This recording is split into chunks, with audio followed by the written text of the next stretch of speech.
शेतकरी बांधवांनो नमस्कार. तुमच्या आवडत्या YouTube चॅनलला म्हणजे डॉक्टर किसानच्या YouTube चॅनलला स्वागत करत असताना व्हिडिओचा विषय तर तुम्ही ऐकणारच आहे.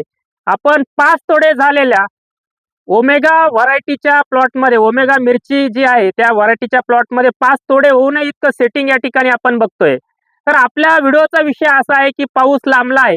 मग अशा वेळेस ओमेगा असेल त्याचप्रमाणे बलराम असेल या मिरचीची लांबी व जाडी आपल्याला कशी मिळवता येईल त्यासाठी आपण व्हायरस थांबवून हे काम कशा पद्धतीने केलं गेलं पाहिजे त्या संदर्भात आजचा व्हिडिओ शेवटपर्यंत बघायचा आहे. आपण बघतोय 5 तोडे या टेम्परेचर मध्ये लागवड केलेली मिरची, सातत्याने टेम्परेचर 5 तोडे झाले. 5 तोड्यामध्ये जवळजवळ 20-22 टन माल त्यांना मिळालेला आहे. माझ्यासोबत शेतकरी आहेत.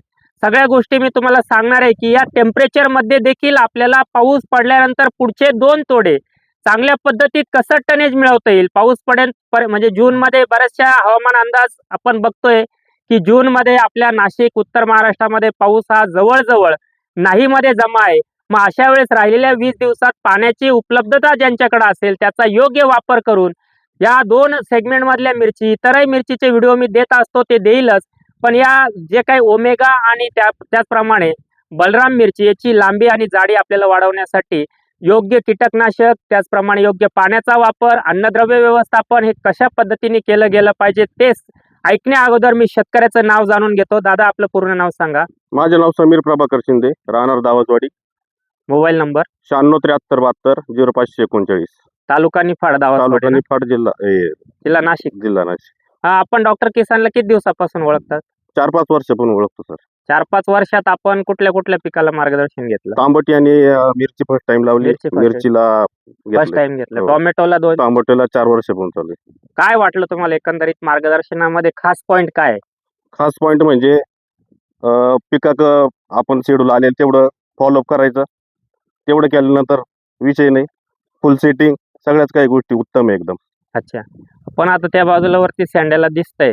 हे तुम्ही मला आल्याबरोबर बोलले की सर सेटिंगच्या बाबतीत काहीच विषय नाही. म्हणजे मित्रांनो, मी स्वतः माझी स्तुती करत नाही, पण असंख्य शेतकरी आणि त्याचप्रमाणे कृषी विक्रेत्यांकडून देखील आमच्या टीमला फोन येतात की डॉक्टर किसानच्या थेअरीमध्ये सगळ्यात पहिला पॉइंट असेल कुठलंही भाजीपाला पीक असेल तिथं सेटिंगच्या बाबतीत डॉक्टर किसानचा नाद करायचा नाही. खरं तर हे मी माझ्या तोंडून बोलायला नव्हतं पाहिजे, त्यांनी मला आल्या सांगितलं, त्यांनी बोलायला पाहिजे होतं. ठीक आहे, हरकत नाही. तर मित्रांनो, आता आपल्याला काय करायचं, या वाढत्या तापमानामध्ये आपल्याला जी हवा येते थोड्याफार प्रमाणात थंड हवा येते, दुपारचं टेम्परेचर अजूनही 40 डिग्री सेल्सिअसच्या पुढे जात आहे. अशा वेळेस या मिरचीमध्ये या दोन्ही किंवा सगळ्या सेगमेंटच्या मिरच्या असतील, तुमची तलवार असेल, गौरी असेल, तिथं जर तुम्हाला पाण्याची उपलब्धता असेल तर फ्लड इरिगेशन जर तुम्ही केलं, पाठ पाणी जर तुम्ही दिलं, ड्रिपच्या म्हणजे गल्ली आड गल्ली जरी दिलं, एक फाट्याला दिलं, एक सोडला एकाला दिलं तरी चालेल. त्याचा टेम्परेचर मेंटेन होण्यासाठी फायदा होईल. आणि टेम्परेचर मेंटेन जर झालं तर तुम्हाला जे सेटिंग मिळालेलं आहे ते जे आपला व्हिडिओचा विषय की हिची लांबी का होत नाहीये, वाढलेल्या टेम्परेचरमुळे रस शोषक किडींचा अटॅक सातत्याने होत असतो.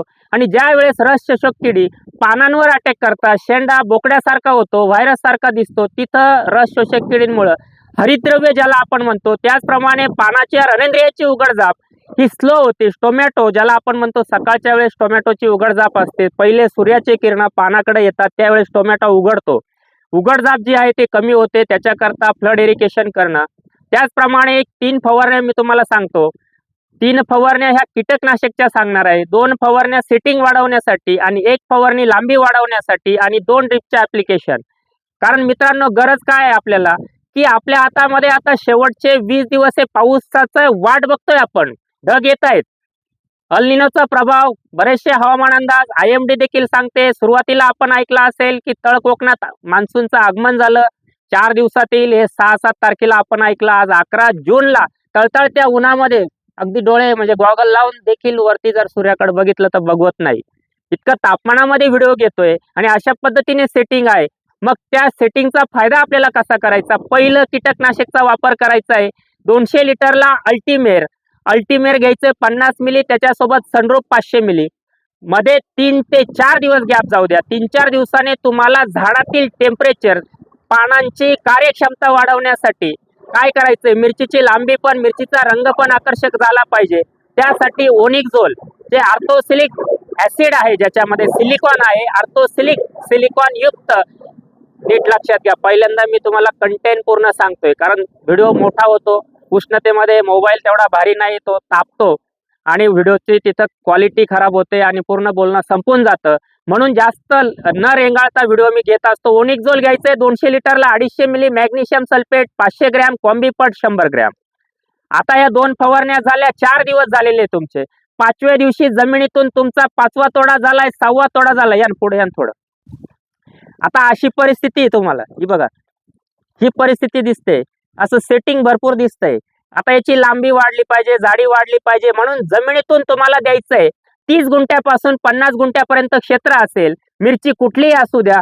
तलवार मिरचीचे शेतकरी तिथं प्रश्न विचारताय, सर लांबी वाढली पाहिजे, तिथं एकरी 5 लिटर 4 स्ट्रोक 12 अंडी तुम्ही रात्रभर जर भिजून घेतली, 2 किलो गुळामध्ये अंडे फोडून घ्यायचे, ते एक 10 लिटर पाण्यात टाकायचे, 4 किलो गुळ रात्रभर भिजून घ्या, 5 लिटर 4 स्ट्रोक त्याच्यात ऍड करा आणि 5 किलो हीच ग्रेड घ्या, मी सांगतोय ती 2.5 किलो खत घ्यायचंय. ग्रेड नीट लक्षात घ्या, 15-30-10, ज्याच्यामध्ये फॉस्फरस आहे, ज्याच्यामध्ये नायट्रोजन आहे, ज्याच्यामध्ये ट्रेस इलिमेंट नावाने जी मास्टर 15-30-10 ही ग्रेड 2.5 किलो अंडी 12 5 लिटर 4 स्ट्रोक 2 फवारण्या झाल्यानंतर असं सेटिंग तुम्हाला दिसतं. याची लांबी वाढवण्यासाठी हे अन्नद्रव्य व्यवस्थापन काम करेल. त्याच्यानंतर पुढची फवारणी घ्यायची. भुरी असेल, डावणी असेल, भुरी, डावणी आणि करपा या 3 रोगांचा प्रादुर्भाव सकाळी जे अगदी अर्ली मॉर्निंग ढग निघतायत, पावसाची शक्यता नाही, पाऊस येत नाही, थंड वारे वाहत आहेत, अशा वेळेस या 3 रोगांचा अटॅक होऊ शकतो. म्हणून प्रिव्हेंटिव्ह मध्ये त्या ठिकाणी आपल्याला फवारणी करायची आहे. स्पॉट किलर तुम्हाला घ्यायचंय 200 लिटरला 250 मिली Z78 400 ग्रॅम. त्याच्यासोबत तुम्ही प्रोक्लेम, कराटे, कुठले कीटकनाशक गरज वाटल्यास घेऊ शकतात. पहिला कीटकनाशकचा स्प्रे आपला झालेला आहे. तिसरी फवारणी झाली. लक्षात आलं. भुरी, डावणी, करपा याच्यासाठी सांगितलं. पहिली अल्टिमेर आणि सनरूप कीटकनाशक म्हणून सनरूप आणि अल्टिमेरची फवारणी केल्यावर तुमच्याकडे व्हाईट फ्लाय, पांढरी माशी, पिवळा कोळी, लाल कोळी, हिरवा तुडतुडा, थ्रिप्स, जस्सीड या सगळ्या गोष्टींचं त्या ठिकाणी संपुष्टात येण्यासाठी खूप मदत होईल किंवा प्रिव्हेंटिव्ह मध्ये देखील काम केलं जाईल. आता पुढचा फवारा त्या ठिकाणी किंवा फवारणी काय घ्यायची, तुम्ही आता काय फवारणी केली, स्पॉट किलर आणि Z78, 2-3 दिवस गॅप जाऊ द्या. 2-3 दिवसानंतर कीटकनाशकची फवारणी घेताना बघा, अगदी पैशाची बचत झाली पाहिजे. कॉस्टली प्रोडक्ट आणून, म्हणजे खूप महागडे औषधं आणून आपल्याला रिझल्ट मिळेल असं काही नाही. आता माझ्या अंगावर 500 रुपयाचा शर्ट आहे, 5,000चा घालू नाही, जे 500 रुपयाची शोभा येते तीच येणार आहे. काय 5,000चा शर्ट घालून फिरल्यानंतर माझ्या पाठीमागं लाखो लोक फिरणार नाहीये. म्हणून खूप महागडं औषध मारून आपल्या मिरचीला, आपल्या टोमॅटोला, आपल्या दुधी भोपळ्याला खूप चांगला रिझल्ट येईल हे डोक्यातून काढून टाका. जी गरज आहे, ज्या रोगाविरुद्ध काम त्या ठिकाणी झालं पाहिजे, जे कॉम्बिनेशन आपल्याला करता आलं पाहिजे, त्यासाठी पुढची फवारणी लॅन्सर गोल्ड 250 ग्रॅम.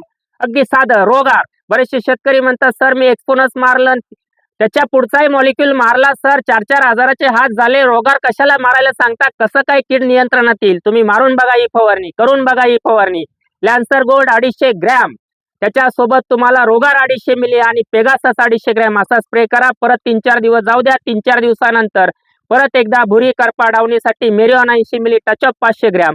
आता तुमच्या 4 स्ट्रोक दिल्यानंतर जवळजवळ 9-10 दिवस झाले. 4 स्ट्रोक बरोबर 15-30-10, मास्टर 15-30-10 हीच ग्रेड त्या ठिकाणी गेली पाहिजे आणि अंडे आणि गुळ हे देखील गेलं पाहिजे. लॅन्सर गोल्ड, रोगार आणि पेगासस झालं. 3-4 दिवस गेले. मेरिऑन 80 मिली, टचअप 500 ग्रॅम आणि खास करून मिरचीच्या लांबी मिळवण्यासाठी तुम्हाला घ्यायचंय 200 लिटरला GA घ्यायचंय 15 ppm, GA 15 ppm. त्याच्यासोबत घ्यायचंय वेगो मास्टर 500 मिली, ऑक्साईड फॉर्म मधला कॅल्शियम टेक्कॅल घ्यायचंय 500 मिली आणि बोरॉन 100 ग्रॅम. अशा पद्धतीने त्या ठिकाणी नीट लक्षात घ्या. मिरचीची लांबी, फळाची लांबी आणि त्याची जाडी आणि त्याचा रंग मिळवण्यासाठी पण नुसती ही फवारणी करून उपयोग नाही. सुरुवातीला सांगितलं तसं स्टेप बाय स्टेप जर चालत गेले, 5वा तोडा जर 8 टनाचा झालाय तर तुमचा 6वा तोडा हा 12 ते 13 टनाचा झाल्याशिवाय राहणार नाही. ही छाती टोकपणे शाश्वती देतोय मी स्वतः. पण तुम्हाला या सगळ्या गोष्टी करणं त्या ठिकाणी गरजेचं असेल. मेरिऑन टचअपचे स्प्रे झाला, त्याच्यानंतर तुम्हाला ड्रीप मधून काय द्यायचंय नीट लक्षात घ्या. ड्रीप मधून तुम्हाला द्यायचंय 4 स्ट्रोक नंतर 10व्या दिवशी एकरी 1 litre platinum power solution 4 kilo 10-40-40 आणि 5 ग्रॅम इंडॉल ब्युटिक ऍसिड म्हणजे IBA IBA हे 5 ग्रॅम घ्यायचं आहे. 1 लिटर तुम्हाला बघा काही व्हिडिओमध्ये मी फुटव्यासाठी 6B चा वापर करायला लावलाय. इथं तुम्हाला IBA घ्यायचं आहे. कारण IBA घेण्यापाठीमागचा कारण आपला 6, 7, 8 8वा तोडा आलेला आहे. मुळांच्या कक्षेमध्ये त्या ठिकाणी पांढरी मुळीची झीज झालेली आहे. 4 स्ट्रोक देऊन मुळीला कार्यरत केलंय. मुळ्यांच्या कक्षामध्ये ऑक्सिजन खेळता ठेवून अधिक मुळ्यांची संख्या वाढवण्यासाठी एकरी 1 लिटर प्लॅटिनम पॉवर सोल्युशन आणि IBA 5 ग्रॅम हे ऍप्लिकेशन झालं. पुढचा स्प्रे करत असताना तुम्हाला नीट लक्षात घ्या. परत एकदा भुरी आणि डावणी आणि त्याचप्रमाणे कीटकनाशक म्हणून सिमोडिस हा एक चांगला स्प्रे 200 ml सिमोडिस 200 लिटरला आणि मिरॅविस ड्यूस 100 मिली अशा पद्धतीने त्या ठिकाणी स्प्रे करा. नक्कीच तुमचा तोडा चौथा 5 टनाचा असेल तर 5वा 8 टनाचा होईल. 5वा 8 टनाचा असेल तर 6वा 12 टनाचा होईल. याबाबत मी छातीठोकपणे शाश्वती तुम्हाला दिलेलीच आहे. त्यासाठी व्हिडिओ स्किप नका करू. सुरुवातीपासून सांगितल्याप्रमाणे कामकाज करा. पाण्याची उपलब्धता असेल तर पाणी जर तुम्ही फ्लड इरिगेशन दिलं तर त्या पाण्यातून देखील तुम्ही दाणेदार खताचा डोस त्या ठिकाणी देऊ शकतात. एकरी 50 किलो म्युरेट ऑफ पोटॅश आणि 50 किलो 24-24-0 24-24-24-0 या खताची एकत्र 100 किलोचा डोस देऊ शकतात. शिंदे साहेब, एक शेवटचा प्रश्न माझा असा असेल, भरपूर बोललो मी तुमच्याकडून, मला एका वाक्यात इतर शेतकऱ्यांना तुम्हाला जो 5 वर्षात डॉक्टर किसानच्या कन्सल्टन्सीचा अनुभव आला त्याबद्दल काय सांगाल? शेतकऱ्याला सांगू शकतो मी, एवढ्या टेम्परेचर मध्ये मिरची अशी तयार झालेली आहे का बोलायचंच काही काम नाही. आवरेज पण चांगलं आहे. त्या गोष्टी सगळ्यांना डॉक्टर किसानचं मार्गदर्शन घेतलं पाहिजे. हा प्रश्न विचारल्यावर माझा प्रश्न असतो की डॉक्टर किसानचंच का घ्यावा? खर्च कमी, उत्पन्न जास्त, थोडक्यात बोलणं असं. धन्यवाद मित्रांनो. खास करून बरेचसे व्हिडिओ मला द्यायचे आहे. काही कारणास्तव मी सांगून सुद्धा ते व्हिडिओ तुमच्यापर्यंत दिले नाही. पण जून महिना असेल, जुलै असेल, ऑगस्ट असेल, जोपर्यंत द्राक्षाची गोळीबार छाटणी चालू होत नाही तोपर्यंत माझ्या प्रत्येक शेतकरी बांधवाला भाजीपाल्यामध्ये तुमची सगळ्या सेगमेंटमधल्या मिरची असेल, टोमॅटो असतील, त्याचप्रमाणे वांगी असेल, त्याचप्रमाणे इतरही भाजीपाला वेलवर्गीय सगळे व्हिडिओ काही इंस्टा पेजला असतील, काही फेसबुक पेजला असतील, काही यूट्यूबला असतील, त्याच्याकरता या तिन्ही गोष्टी फॉलो करा. यूट्यूबला सबस्क्राईब करा, फेसबुक पेजला लाईक आणि शेअर करा, त्याचप्रमाणे फॉलो करा. इंस्टाग्राम पेजला देखील त्या ठिकाणी सबस्क्राईब करा, लाईक करा, फॉलो करा. व्हिडिओचा शेवट करतो. व्हिडिओ आवडल्यास तो लाईक आणि शेअर करायला विसरू नका. धन्यवाद.